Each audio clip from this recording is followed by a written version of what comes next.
Hey crafters, Leo here with the Dreaming Tree, and today we're putting together a super versatile favor bag that's perfect for just about any occasion. Whether it's a birthday, baby shower, wedding, or just a thoughtful little gift, you can completely transform the look by switching up the cardstock colors and patterned papers. It's designed to go together fast, making it ideal for mass production. So whether you need 5 or 50, this one's going to save you time and still look amazing. Let's jump in. Okay, so I've got all of my pieces cut out, as should you. And again, this entire set was designed with mass production in mind. And we've got some beautiful little gold handles that we're gonna put together first, since we chose a nice, well, this is like a mix of a few different glitters, or was one of them pearlescent? Either way. You'll notice that one of these handles has a little pill-shaped cutout, and that is where you can tie a bow. If you don't like it, and if you're not planning on using a bow, you can omit it. I believe that we've included a version without it, and you'll find that in the extras folder, I believe. 99% sure. And I'm going to pop this underneath my mat so that when it dries nice and flat. And we'll do the same thing with the other one. So yeah, this is with wedding season coming up and just thinking about birthday parties and, boy, really any occasion. We got 5 different options for you. Some of them are a little more involved, but this one is super simple, very elegant. This little handle gives you a chance to pull out some nice foils or glitters or whatever you want. I like the gold handle. I think that's nice. And of course, we've included a good amount of various captions for print and cut that you can use if you want, or we've included a blank one so that you can customize it even further. And before, I'm gonna put this one under the mat for a second, grab the other one. Before we actually assemble the box, let's put the handles on while it's flat. You'll notice the front of this also has that same little cutout. So we're going to put that right on there. You can apply your glue to this entire piece now. Like so. And you just want to match it up with that little pill-shaped cutout. So what you can do is use that to run ribbon through there and tie it around the inside of the handle. That looks really pretty. Okay, let's grab that other one. Do the same thing on the other side.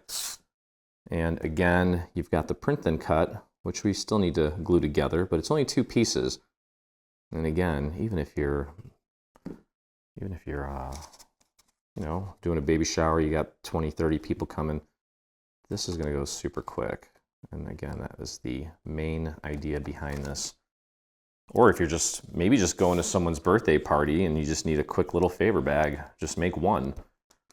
You're in and out of the craft room in no time. Oh, by the way, here is, just want to match up the little scallops here so that it aligns nicely. I'm not even going to bother inking this. I think it looks fine the way it is. And this is the default one. But again, we've included a series of different sayings for different occasions. Hopefully there's one for the occasion that you're putting this together for. And if not, it's very simple to take that shape and bring it into your cutting software, add your own little sentiment, and print it out. Okay, so that's good. And let's go ahead and put this together. You got everything pre-folded here. This one kind of closes like a little sandwich bag. So you do want to kind of give that a little bit of help getting that folded. I wouldn't worry too much about these little score marks there. You can't really see them on camera because this paper is super intricate or super detailed. And we're going to take and grab 1/2 of this and apply some glue to the tab. Doesn't matter which one really. You can start on either side. Spread that glue out nice and even. And you can pop that down on your surface nice and flat. Grab the other half, align that up, and put that together like so. This is a graphic 45 paper. We haven't used it in quite some time, but I thought this would be a really nice paper to use for this sort of bundle, especially given that we're kind of in between spring and summer.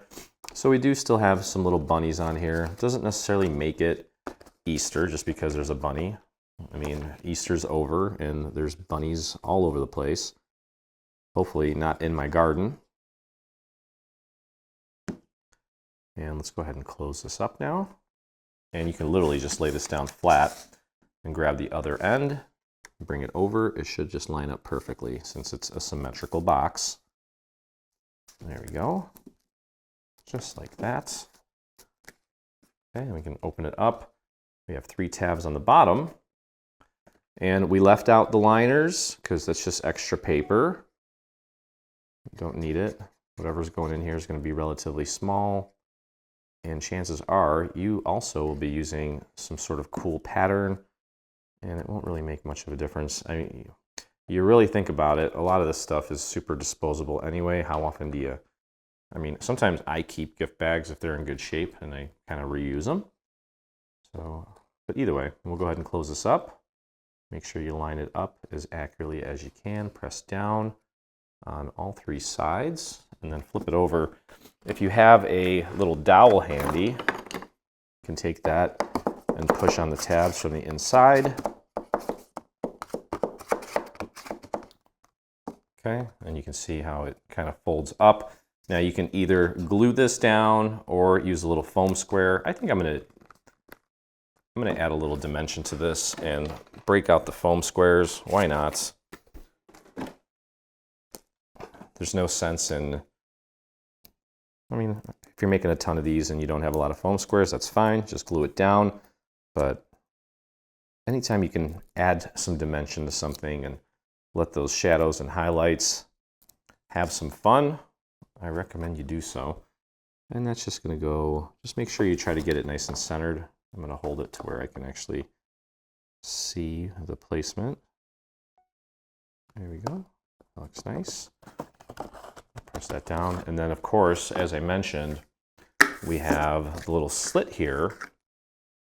Okay, so there it is, nice and complete, and kind of did some math for you here. You're going to roughly need, I'd say, about 14 inches of ribbon for a bow that's about that size. So that's going to do it. Hope you guys enjoyed the video. If you did, please take a moment, visit us on our YouTube channel, hit that subscribe button.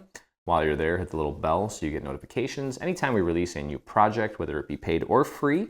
And if you make this or anything from our new bundle, I'd love to see it, and so would the rest of our community. So head over to your Facebook and do a search for Dreaming Tree Official. That's where you'll find myself and about 48,000 of our closest crafty friends. So happy making, and as always, look forward to crafting with you again.